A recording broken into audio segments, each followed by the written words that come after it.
I'm Michele Neff Hernandez, and I'm here to talk to you today about your loved one's possessions.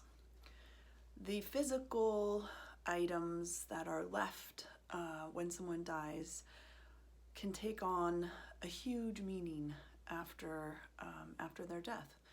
And they represent who they were, they represent special memories, they're proof that they existed.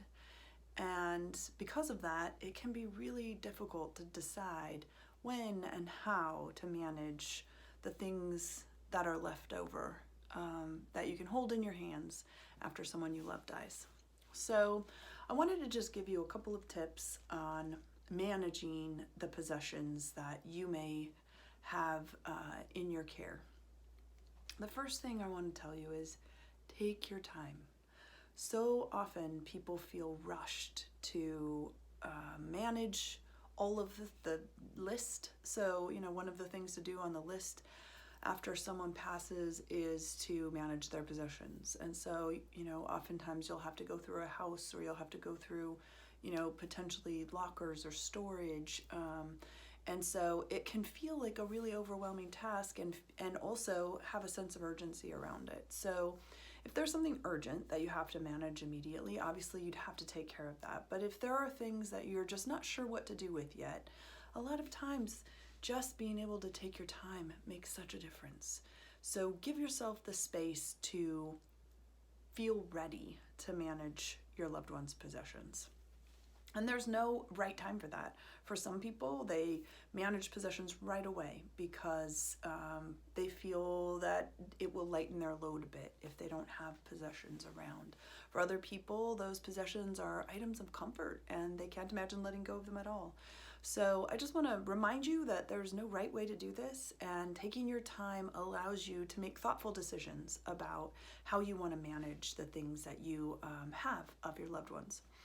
The second thing I want to mention is that one way that you can give away items is to give them with meaning. And what I want to say about that is just that you can take items and give them to either an organization that your loved one cared about. You can make sure that, let's say you had a collection and it went to a museum, or you have a lot of books that could go to a school or a library. Being able to make meaning out of the gifting of your loved one's items can make such a difference to the way you feel about separating from those items. When my husband died, he had a really huge collection of shoes. He loved shoes, and I just didn't know what to do with all those shoes. Clearly I wasn't going to use them, and yet giving them away was so personal. And so he was born in Mexico, or his family is from Mexico. He was one of the first ones that was not born in Mexico, and he always had an affinity for the land of his home. And so I traveled to Mexico and participated in a service trip there, and I was able to give his shoes to community members who were in need of shoes. And I'll never forget watching that happen and seeing people pick up his shoes, try on his shoes, and me just feeling like I'd found the right place for his shoes. So I encourage you to think about the ways that you could give these items to someone who would really benefit from them, and you get the beautiful experience of knowing that your loved one is still making a difference. They're making a difference through their things. So that's the second thought. And the last one is I want to encourage everyone to save something special for themselves and for the people who are really missing this person. It makes such a difference just to have a few small items, the things that matter to you. For some people, they have lots of items. So I just want to make sure that in the management of possessions that you remember to keep something for yourself that matters. So my top 3 tips for managing the possessions of your loved ones. The first one is to take your time. Make sure you're giving yourself space to make that happen.